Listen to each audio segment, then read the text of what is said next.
Good morning, afternoon, or evening, wherever you're at when you're tuning into this. This is Coach T, and also Coach Allen and Coach Fryer's classes will be tuning into this, and we're talking about managing stress in your life.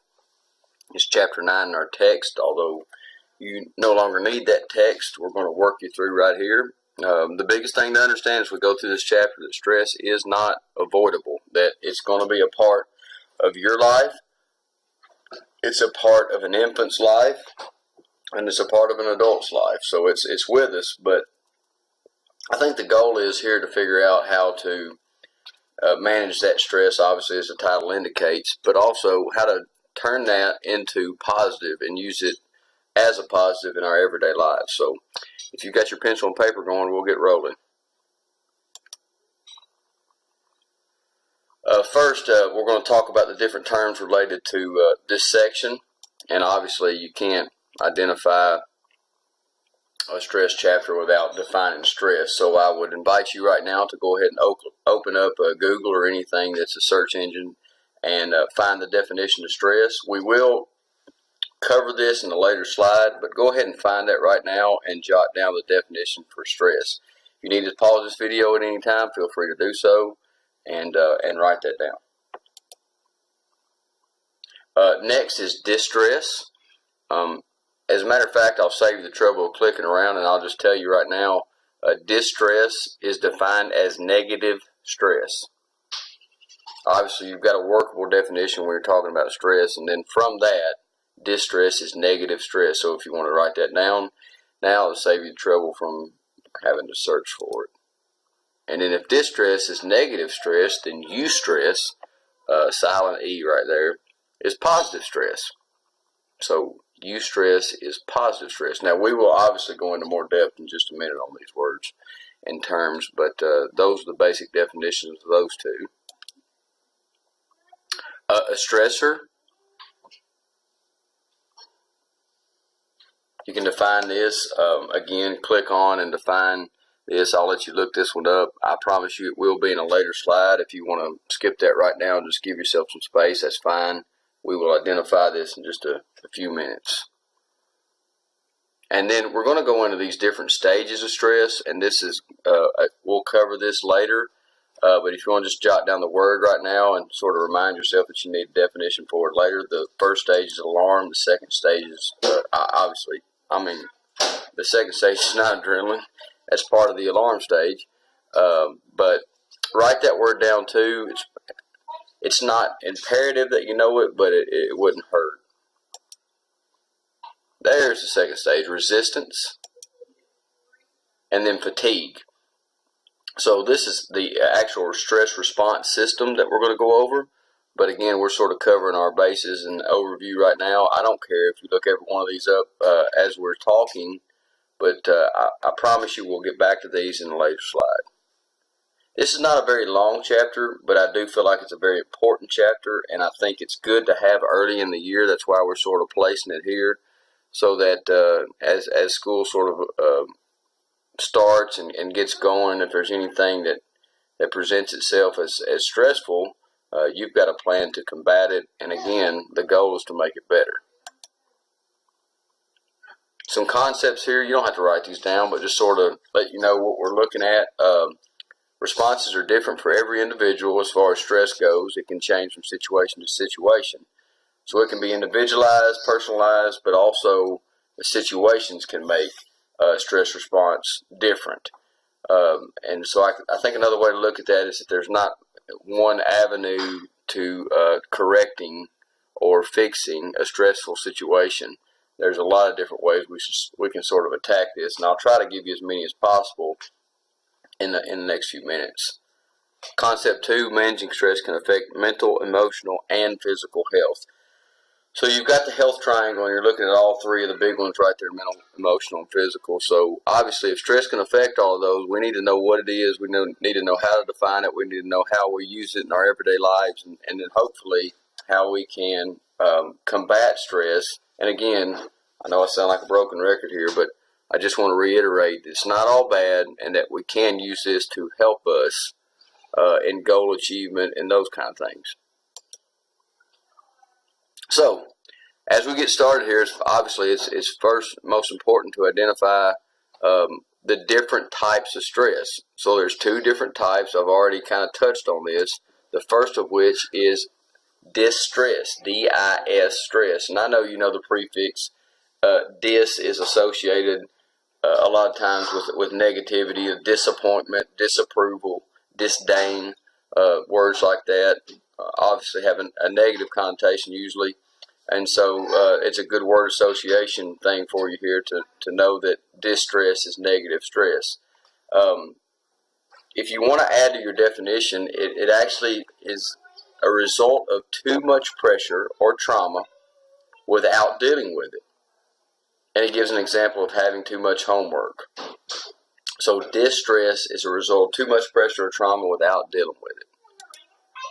And then eustress, the positive stress, can be beneficial, even in goal achievement. So last chapter we talked about setting goals and achieving goals and everything that pertains to that.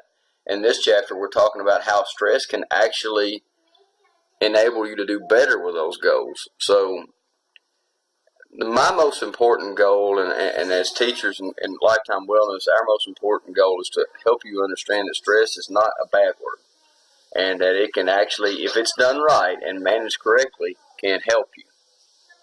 It says research shows that acceptable levels of stress may even help your focus. And it gives you the example of studying hard for a big test and scoring well as a result. And I'm sure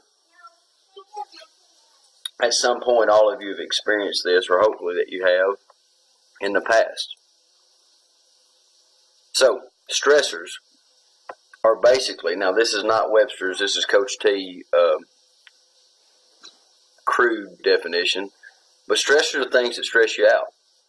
And so it's an important thing for me to help you understand the categories that stressors belong to. So the next little section here kind of breaks that down for you. The first type of stressor is a biological stressor. Specifically, write down biological first, and then next to that put down body imbalance or mental or physical illness. Those are the different subcategories of biological stressors. Body imbalances, mental or physical illness. The second one is environmental. The second category of stressors are environmental stressors. And these include, and you're missing the top one there, it's zoomed in a little bit too much, but the top word is poverty, and then pollution, crowding, disorders, or natural disasters. They are all considered environmental stressors. The third category are cognitive and thinking stressors. So again, in the mental aspect of things, this is considered how you perceive a situation or event. So under cognitive and thinking, you could put the word perception if you understand sort of the definition of what that is. How you perceive a situation or event. And the fourth category is personal behavior. And what we mean by that is the negative reactions from substances such as alcohol, tobacco, or narcotics. If I'm going too fast on this, feel free to rewind, click back, and catch up. Personal behavior is negative reactions from substances like alcohol, tobacco, narcotics, or numerous other things that are not good for you. And then finally, life situations is the last category of stressors. And what we mean by that is death, and specifically maybe a relative or a pet, your parents divorcing, or even trouble in peer relationships. All fall under the category of life situations. Now, as I work back here, I'm doing this for a reason. I've done this with my classes before. I wanted you to kind of get a mathematical, this is a cross-curriculum thing for us, understanding of what we can control versus what we can't control in stressors. And I'm going to walk you through this. I've done this in class before, but what we need to do here is obviously there's 5 categories. So if you're dealing with 100 percentile and you divide that by 5 categories, you're looking at 20% being weighted in each category. And basically what I want to identify here is what can we control, what can we not control, or what do we have some control over. And then we're going to put a number on that. So if we look at biological stressors first, and you can just write the number next to it, we look at body imbalance, mental and physical illness, we realize that some of this we don't have control of it, but some of it we do. You know, you talk about, and again, this will be identified in the infectious diseases chapter, but we talk about mental and physical illness, especially physical illness. You know, a lot of that can be avoided by just with good hygiene and making sure that our nutrition habits are good, our sleep patterns are good, and all those things.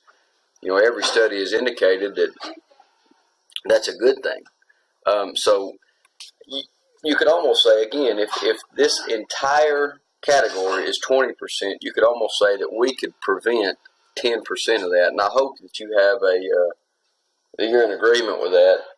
Most classes in the past, from a straw poll, thinks that that's fair to say, because there are some things that we don't have control over under the biological ones. But remember the number 10, jot that down. Environmental, poverty, pollution, crowding, disorders, natural disasters. Now, many could argue at some point that you do have control over poverty. That's why you're doing what you're doing right now, to make sure that you get an education and that you can avoid that. But I'll take that off your hands for now and say that in the moment, you don't have a lot of control over that situation, nor do you have control over where you live. And so when I do that, it's fair to say that you don't have any control over this category. Obviously, none of us have control over natural disasters, because even though that's geographic, no matter where we are, the potential is there for different natural disasters. So we're still at 10, 0 for that one. Cognitive and thinking, perception, how do you perceive a situation or event? Well, I think we'll all agree to say that perception is our own deal, and that we have complete ability to control the situation. So our perception is our own. So we have complete control over that, and the mathematical number for that would be 20%. So if you're keeping up, right now we have 30% control over things that stress us out. Next category is personal behavior. You know, if you don't use or abuse alcohol, tobacco, or narcotics, then again, that's a complete control thing, because you're not going to have a negative reaction to something that you don't try. So therefore, that's a 20% or 2, and now our number just jumped from 30 to 50. And then finally, life situations. You guys do not have control over parents divorcing. Obviously, we don't have control over death, but we do have a lot of control over our peer relationships and how we choose to do those, and we learned a lot about that in the last chapter.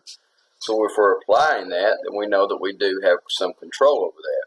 So again, to be fair there, we might say 10%, since we don't have control over all of it, but some of it. So our number jumps from 50 to 60, and the point of this little exercise is to help you understand that in 60% of stressors, we have direct control of it. We're the captain of the ship.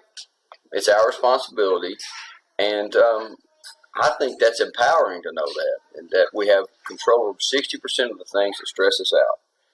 The reason to make sure that you take care of that 60% is because if the 40% comes along and something beyond our control happens, we can direct our entire attention towards that 40%. The problem lies in our society, where people don't take control of the 60% and they're stressed out to begin with, and then something in the 40% takes place, and that's where we have the mental episodes and breakdowns and stressful events that occur from a health situation. So I think it's a pretty neat exercise to just understand what we can grasp and what's within our control when it comes to stuff that stresses us out. So as we move on, we're going to talk about stressful environments and the actual stress response when a stress event takes place. So this is entitled Body to the Rescue, and again, you've got alarm written down, so now jot down this. Alarm is the first stage of stress response. And what that means is that your body and mind are going to go on high alert.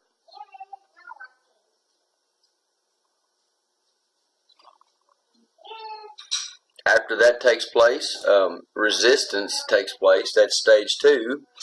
Your body tries to repair the damage from the stressful event, return to normal. And if I can give you sort of a visual correlation to that, think about a roller coaster. Your body prepares yourself mentally and physically to respond to a stressful event. So you're moving up the roller coaster there, and you get to the top, and resistance is the top. It's where you level off, and you start to move down. But or even if you're thinking about the bell curve, which I'm sure you've heard so much about, it's the top part of that curve. And then your body is trying to start to repair the damages from all the excitement from the physical aspects and mental aspects of responding to stress. And this is involuntary now for the most part.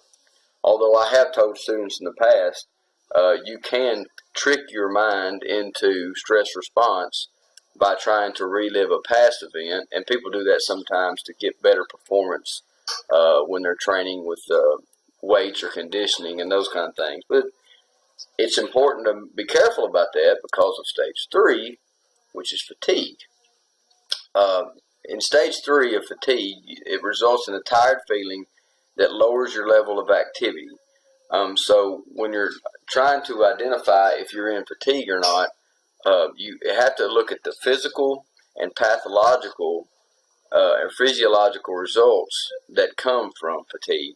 And you've got to be very careful to take time to rest and recover from that event. And I know it may sound silly to some of you, but it's a reality. And there's a lot of things that happen that present itself. This is not necessarily everyday stressful events, but maybe something that is very stressful that could cause. We talk about the 40%. It could be something in the 40% that could cause a stress episode, which is pretty cool that your body has a built-in mechanism to combat that, and that is the stress response system. The second lesson talks a little bit more about the neurological side of things, and then stress in your brain. Just jot down that stress can upset the neurotransmitters, which are chemicals in the brain. And the reason we need to know that is because in that case, it may cause us to lose sleep. It may cause us, again, in that 40%, if we're not taking care of the 60, may cause a panic attack or several other physiological conditions that can be related to stress or stress response. I really want to hammer home the fact that stress can cause physical issues. And so, as much as we can, we're trying to eliminate the distress so that doesn't happen. Another definition that I'd like you to know is stress tolerance. So write this down because it's important to know where we're at in this. And there's an exercise that you can actually do, and I'll try to hit on that in a minute. But stress tolerance is the amount of stress you can handle before you reach a state of too much stress. And of course, that's been researched and sort of identified, but it actually affects, of what we know of, obviously everything that we look at, things like that is surveyed, but they think that it affects 1 in 10 Americans. So, if we're looking at 300 million people, that's a lot of people. That's a lot of health care too, even if it's psychological or physical. Stress tolerance is sort of an identifier for how often we're stressed out. And 1 in 10 is a big number when you're looking at overall healthcare, and like I said earlier, and those kind of things. It's something that we really need to pay close attention to. Stress tolerance. This is pretty neat because it kind of combines two things, stress and then your personality type. And a long time ago, scientists and psychologists and researchers kind of came up with the idea that all of us were either type A or B personality. And then more recently, they furthered that research and said, here's the idea, or the ideal, personality type to have, and then they identified that with a name. We'll get to that in a second. But first, type A personality is known as competitive high achieving. Write that down. Type A personality is competitive and high achieving. Now, that sounds great, and then of course the connection right there in parentheses says that it's most likely to develop heart disease. That sounds not so great. But let me ease your mind here if you think that you're type A. I know that I am. The good part about this is that if you're taking care of yourself, and I'm not just talking about physically here. I'm not talking. I mean that's important. Your nutrition, your sleep patterns, your exercise, and all that. But also psychologically, if you're taking care of your stress and your stressors, and you're taking care of that 60% that we keep talking about earlier, then you're not in this category. I'm not talking type A here, but specifically, you're not in likely to develop heart disease. Those are only for the people that are type A and don't take care of their bodies. Type B is laid back and non-competitive, least likely to develop heart disease. But again, if I went the other way with type B and sort of a precautionary thing, I would say if you're laid back, then you also have a tendency to be less active. And if you're less active, we'll talk about that in a later chapter, and we deal with that every day when we're trying to get physical activity out of you guys. But that can lead to a whole other set of problems down the road. So it's not necessarily a physical issue if you're taking care. It's paramount to just take care of your body, do the right things. Nutrition's the chapter that we just talked about. Have good sleep patterns and all those things. So it's not like type A's better or type B's better. I've seen great CEOs, leaders in the career field be either one of these. So it's not necessarily a bad thing to be one or the other. It's just that you know it and you're able to identify it and the things that are associated with it. Here's an example from a cartoon standpoint. Type A personality says the guy's climbing the mountain because it's there. He's working hard to get to the peak, and he's sweating and trying to get over the top. And the type B personality says also because it's there, and they're taking the mountain to take an opportunity to just lean back against it and have a little nap. Neither is bad. It's just the approach that they're taking to that. Now, here's what we both want, whether we're A or B. Write down hardy personality. And in this situation, for a hardy personality, you want to be able to stay healthy despite major or traumatic stressors. And then it gives you 3 C's to sort of use as a checklist to see if you are indeed working towards a hardy personality. Change, commitment, and control. If you are able to adapt when change happens, then you're a hardy personality type. If you're able to commit to things and see them through and work through them despite adverse situations that may come up during it, then you're identified as a hardy personality. And again, you don't have to write all this down, but the 3 C's would be nice. And then control. And it's not necessarily that you control all the environments or anything else, but that you are able to identify what you can control and obviously take care of yourself in those situations. But then whatever's outside the sphere of influence for you or what you cannot control, you don't stress about it. Which I think is pretty cool that they've got that little deal there where it's just 3 C's that I can focus on to have a hardy personality.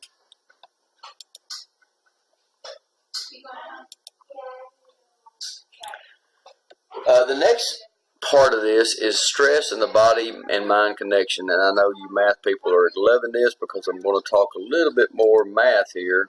We're going to have a little word problem. But if you look at stress by itself, again, distress can be bad enough.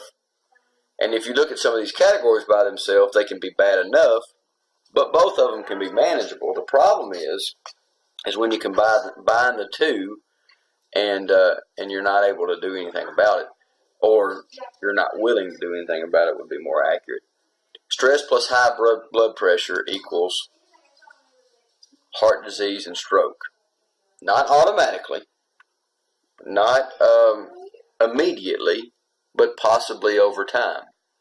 So, people that are have hereditary concerns in this situation, or their life habits aren't good, they need to be more aware of that possibility and obviously try to work through that part physically, but also try to make sure that your life is as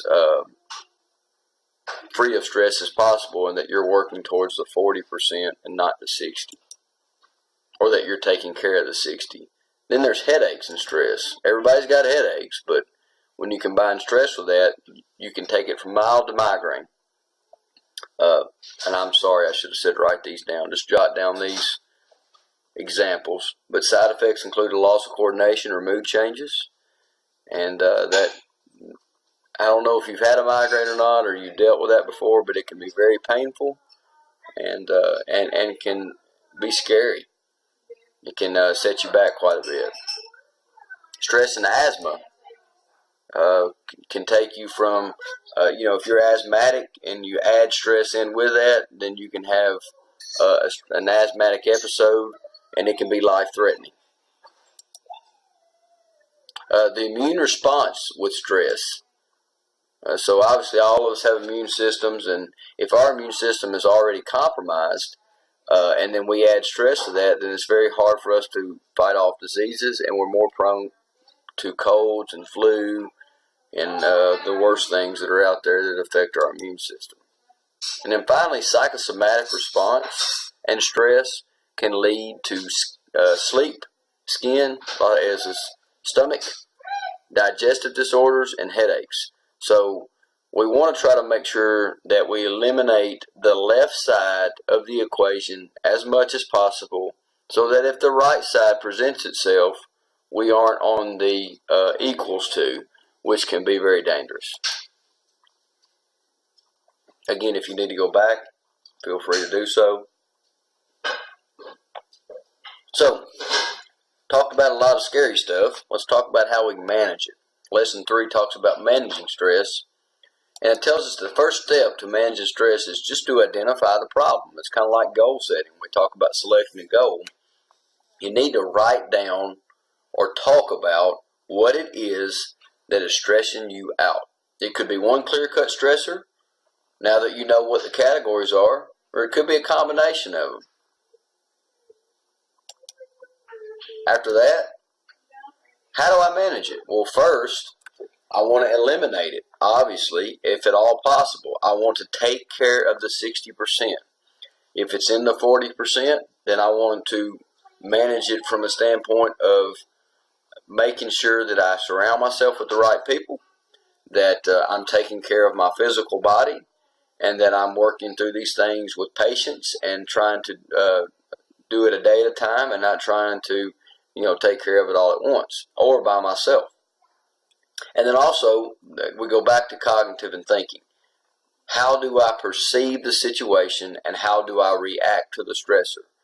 And this is a connection back to chapter 2, where we talked about the situations of making sure that we knew who the person was. Is it somebody that's trying to just start drama? If this stressful event is brought on by another person, then, what can I control and what can I not control? And then further than that, what is my perception of it? Am I perceiving it wrong? Because if I am, that's an easy fix. And so those are some things to look at with stress management. And then also, these are some things that you can do to help that out. First, I can plan.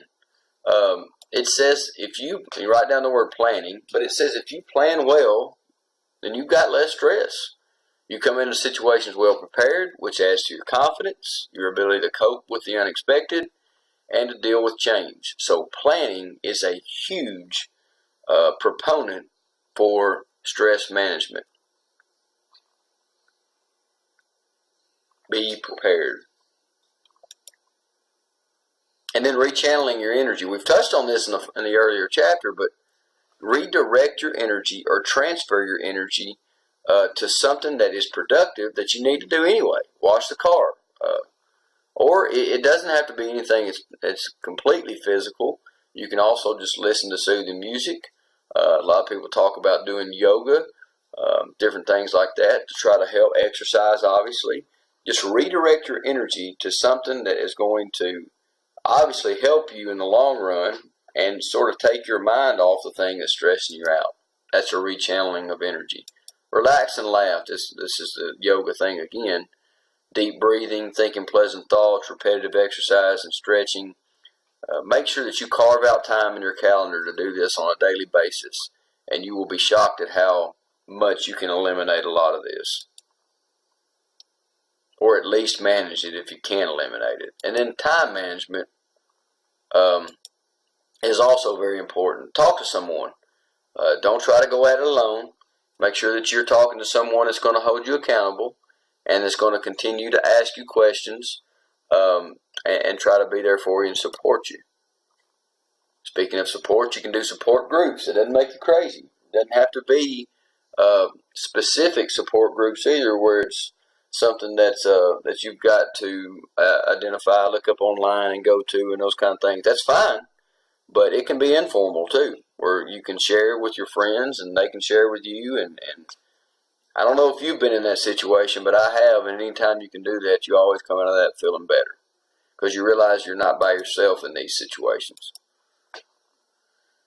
In time management, we talked about planning earlier. Make sure that you plan well and use your time in effective and helpful ways. You know, if you need to use your phone to do that, make sure that you've got your calendar planned out and be flexible if things change and something gets in the way, and reset those goals and you know, make sure that you're just staying on top of that. And again, make sure that you've got people in your life that are holding you accountable to that. And then finally, write down this definition because I love it. Priorities.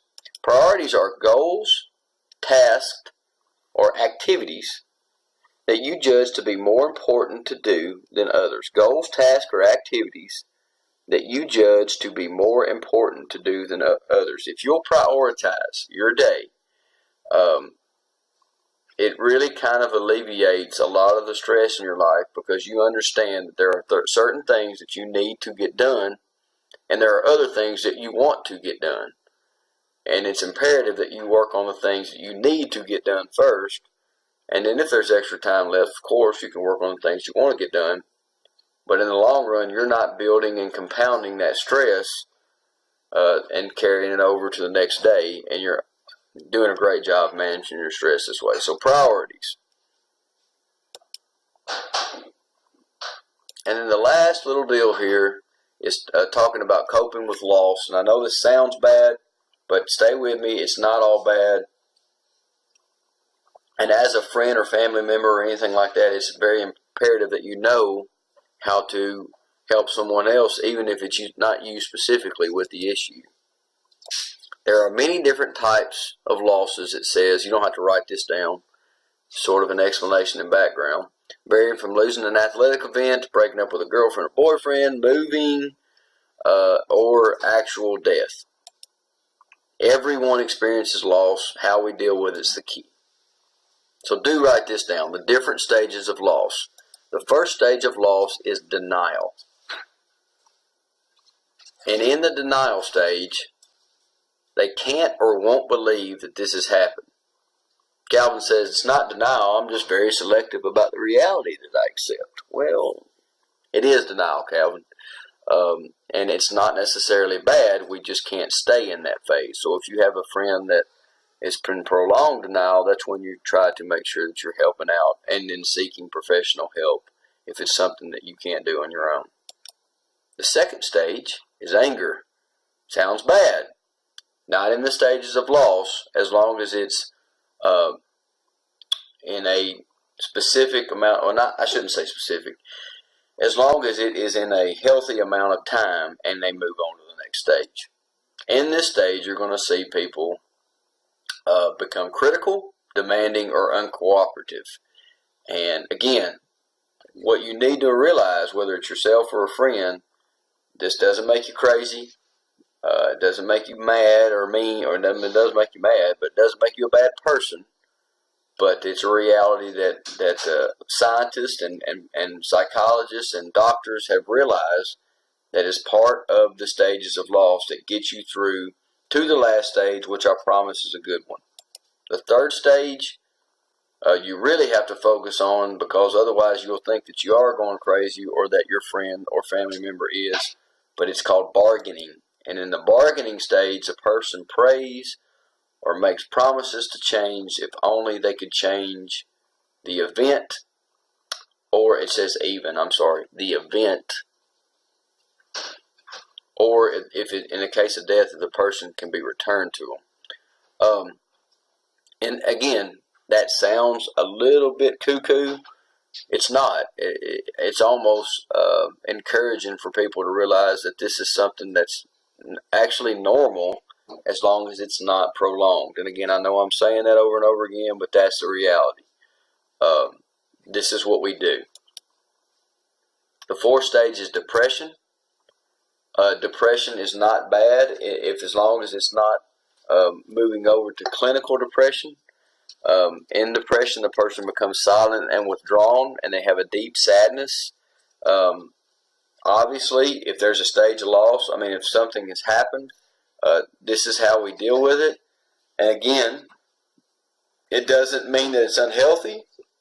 It doesn't mean that we're crazy or that we've lost it. It's just a way that we deal with things. And obviously, we need to surround ourselves with the right people, or you need to be that person for someone else when this happens. And I would also guard against the fact that if they stay in this for too long, and you know these people, that's why you call yourself friend or family member, then try to get help outside of your own. If you can get to the point where you do get to the point where you can't help anymore, then take the next step. Go to guidance in our school. Go to the STARS counselors. If you're worried about the financial side of things, first I would say don't, but if you are, they can help you, point you in the right direction to a situation where you can get help without having to deal with all the financial aspects. Now here's the good one. We go through all four of those stages to get to acceptance. And when you get to acceptance, that means that you face the reality that there's a loss that's occurred. You realize there's a sense of purpose behind the loss, and you have a peace that the comprehension of the loss is fully revealed. This is where we want to get to. Unfortunately, we can't skip the first four to get to number 5. But fortunately, if we're healthy people and we're controlling the 60%, when the 40% comes along and something happens in this stage, you're able to handle it because you've surrounded yourself with the right people and you know how to manage this.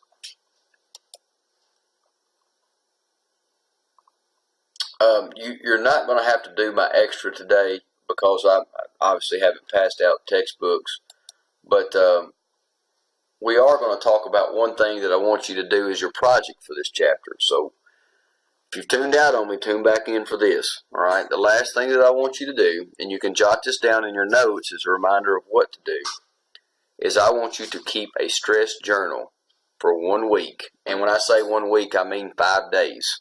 All right. I want you to write down anything that was stressful in your life. Now, once you write that down, I want you to identify it as distress or eustress.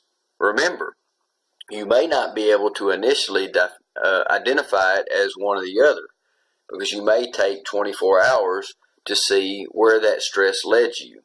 And if it led to something positive, then you can go back and write that down as eustress. Be honest though. If it was something that was hard to manage, that there were some negative outcomes from it, then write down distress. All of us deal with it. We're all in this together. So don't feel like that's something that you're a failure on if you have to write down distress. It may be one thing a day. You may write down as many as 2 or 3 things a day. But make sure that you're keeping up with it by date. You know that you have 2 weeks to both do these notes and finish the project. So if you want to take the first week to do the notes, that's completely fine. And then the second week, you can use your journal. We will be taking up both the notes and the journal after 2 weeks' time. Thanks for tuning in, and we'll be back soon to talk about the next chapter, which is resolving conflict and preventing violence. Have a good one.